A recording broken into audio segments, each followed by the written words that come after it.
तर मित्रांनो, आज आपण आपलं जे मिनी फार्म आहे त्याला साफ करणार आहे. तर चला आपण शेतात जाऊ.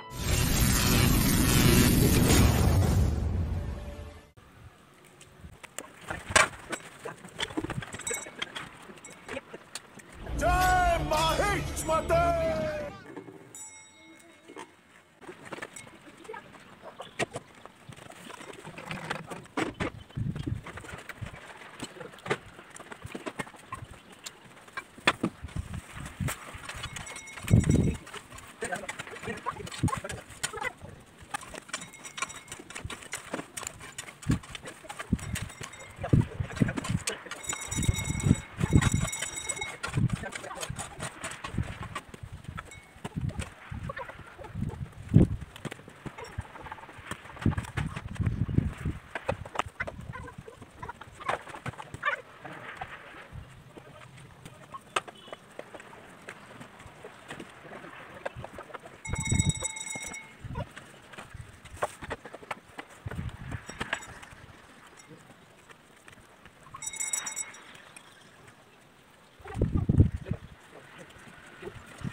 कसं वाटलं तुम्हाला आमचं काम? जर चांगलं वाटलं असेल तर आम्हाला कमेंट करून सांगा आणि आमच्या व्हिडिओला लाईक आणि चॅनलला सबस्क्राईब करा.